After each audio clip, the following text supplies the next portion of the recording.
Hoje, o Senhor me deu direção desse texto para ser tratado de púlpito e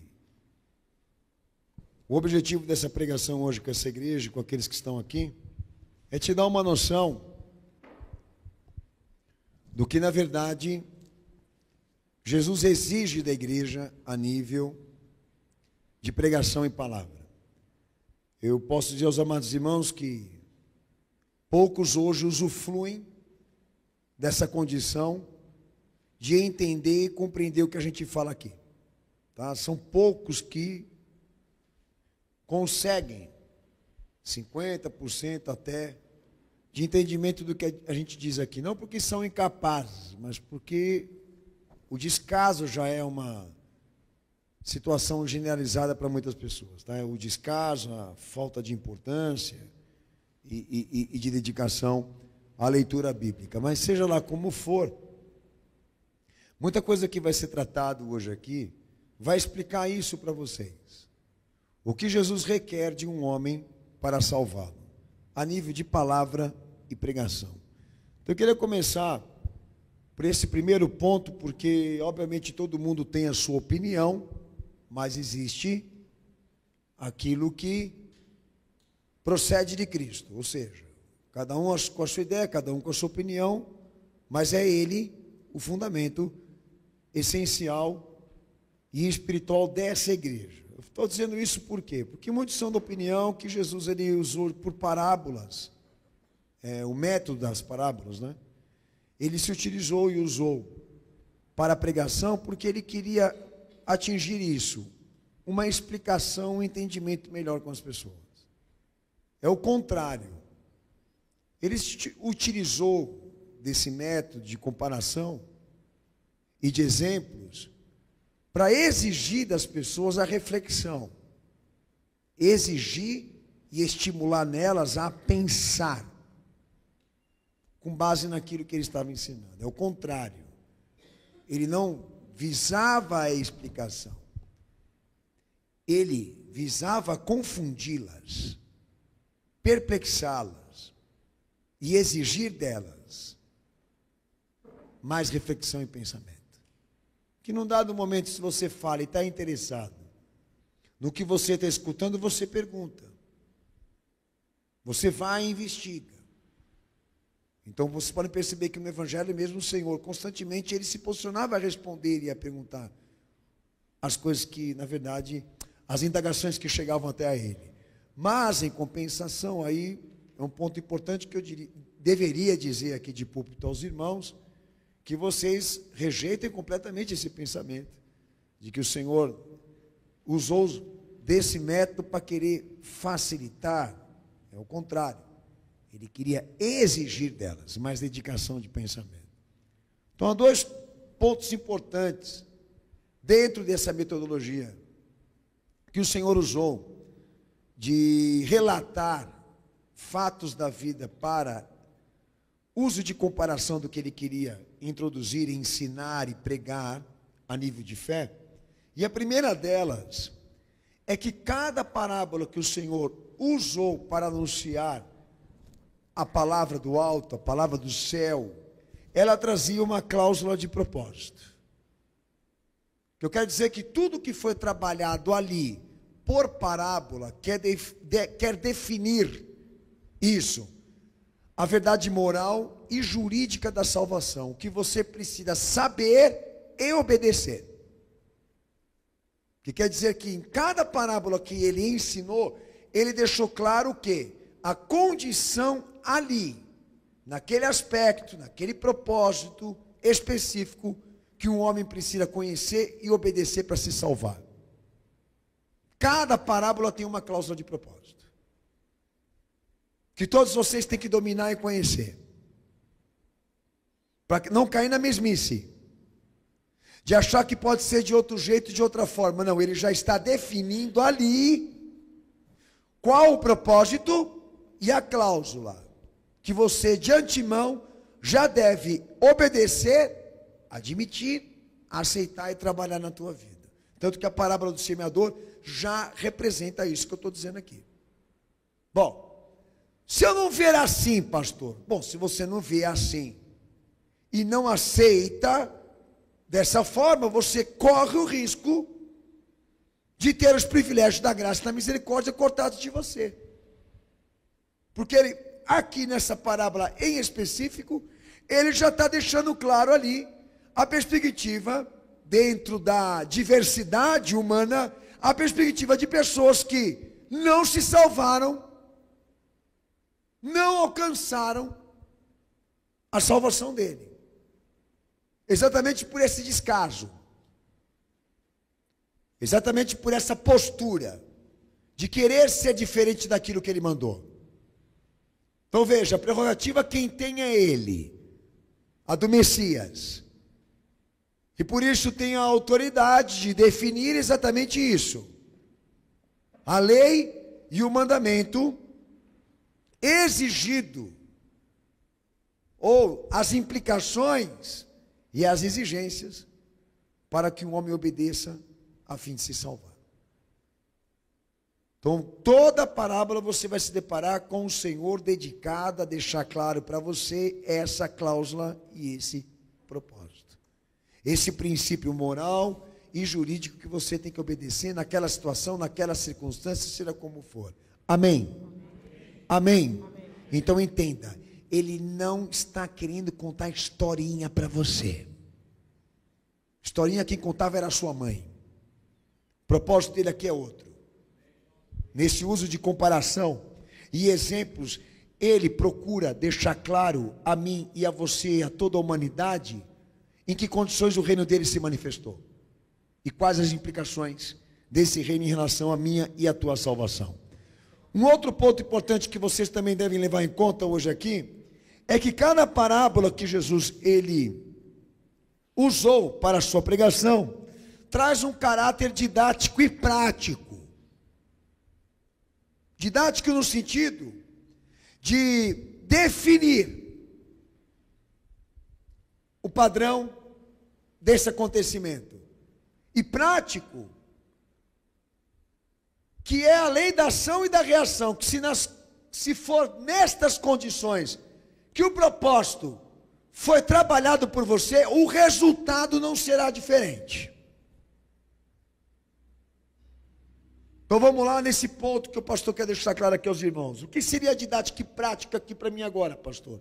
Que há coisas na vida, no mundo criado, leis que Deus definiu à humanidade que ela obedece até o dia de hoje, e que pelas vias normais e naturais dessa vida você vai entender e compreender que as coisas não acontecem como você quer, de maneira relativa, porque toda reação prega uma ação, todo fato prega um ato, toda obra prega um início e um fim.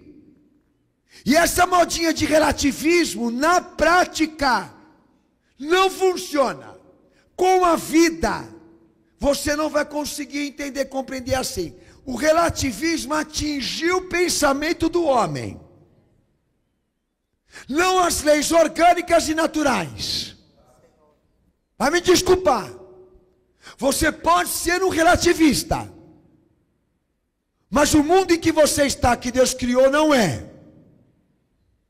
É papo furado. Tanto que nós estamos frente a uma sociedade que quer deixar claro para nós que não existe um gênero. Que não há gênero para nada mais. Mas estranho. Porque tudo que está formado e existe, subsiste, tem uma raiz e uma origem. Uma concepção. As coisas não se formam lá na frente, elas já nascem formadas. Ah, então vai me desculpar que você é um tremendo do idiota e um incapaz, por pensar e achar assim, que a escolha prega a origem. Não, a escolha de um homem não prega a sua origem. A origem dele é a concepção, é da onde ele surgiu, é da onde ele nasceu. Então é disso que eu estou falando aqui. Que na parábola o Senhor deixou claro, e eu vou ler texto com vocês agora já para explicar isso, que na sua posição messiânica, ele deixa claro que o reino de Deus não leva nas suas orientações sentidos, pensamentos confusos, mas uma palavra completa e absoluta em tudo aquilo que exige ou anuncia. Não tem meio termo, é o sim e o não. Então aí a gente já começa a entrar no detalhe do que, na verdade, diz ou define semente. A semente ela é um gênero. Ela prega uma raiz, ela prega uma particularidade. E quando aplicado essa particularidade e essa raiz em qualquer lugar que for, a única coisa que pode ali produzir ou reproduzir é aquilo que foi plantado.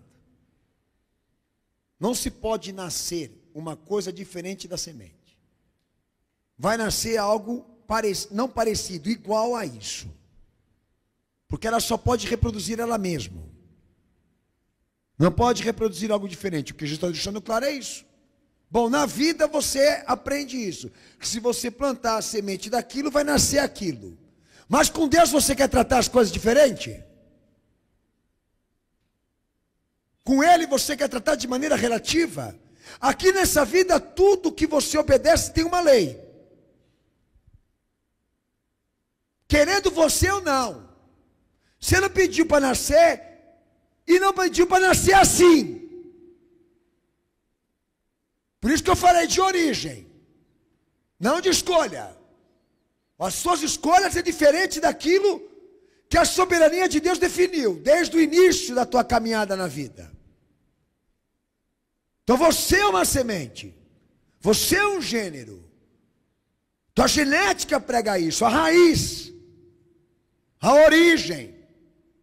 E isso é inalterável. Você não vai conseguir, é que nem a gente escuta de vez em quando até virar brincadeira, né? De um branco não vai nascer uma pessoa negra.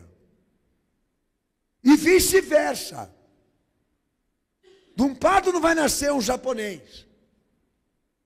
A raça é isso. A origem é isso. Então a vida está me pregando que tudo tem uma lei. Que tudo na vida tem uma unidade de produção e reprodução.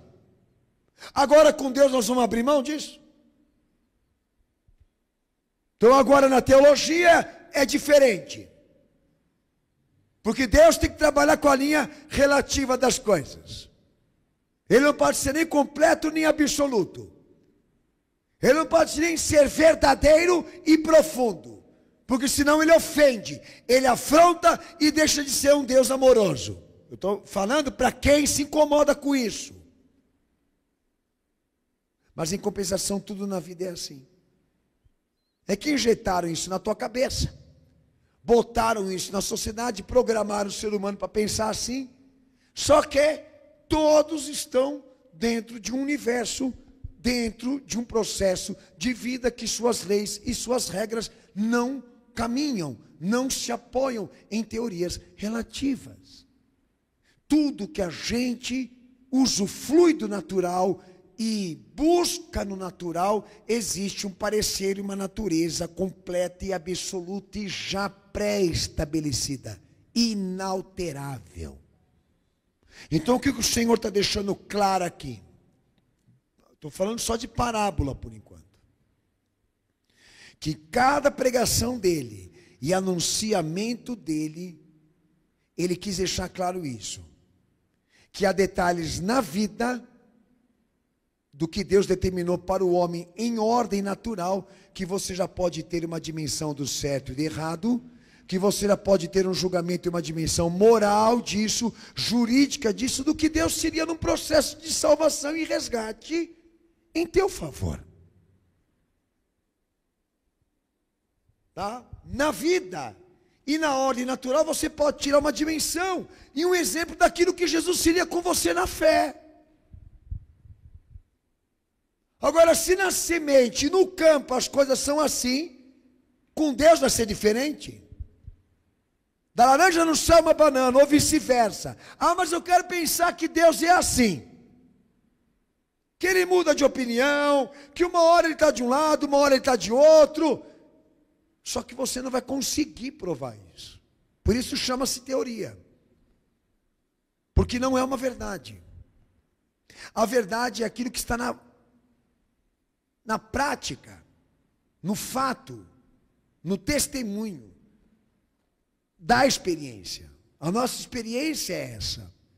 Tudo tem um início e um fim. Tudo é absoluto e completo no que diz respeito à ordem e os fatores naturais dessa vida. Naturais. Não confunda com tecnologia e opinião. Foi claro? Aqui eu poderia parar já. Nem precisaria mais falar nada aqui do que diz respeito a isso. De como ou de que forma Jesus se posicionaria com essa sociedade e a humanidade de hoje. Qual seria o comportamento deste Deus? Numa personificação, num novo contato social, religioso, humano e contemporâneo. Como que Jesus seria? O mesmo que ele foi lá atrás. Com a mesma posição de dar aos homens não só a verdade, como também a noção disso, do que você tem a perder, do que pode vir a acontecer, as consequências que ainda podem surgir, se você não obedecer o que ele fala. Porque muitos de vocês que estão me ouvindo aqui, ainda brincam, ainda testam os limites dessa fé, desses pronunciamentos e anunciamentos messiânicos que Jesus cumpriu aqui nessa terra. Pensando aí por dentro de você, que talvez não seja tanto assim, que talvez não seja dessa forma, desse jeito, porque os tempos mudaram, o mundo é outro, como alguns já pensam teologicamente. Só que detalhe, Deus permanece na raiz, Ele tem a particularidade, uma autoridade, e como é também o fundamento final desse julgamento do que diz respeito a mim e a você. Então não subestime a palavra de Deus, não a coloque como palavra do homem, tema isso, porque isso está muito claro naquilo que Jesus anunciou. Deus, Ele não muda de posicionamento, Ele não muda de caráter. As suas leis e seus mandamentos são sagrados e não podem ser feridos e modificados por nenhum de nós.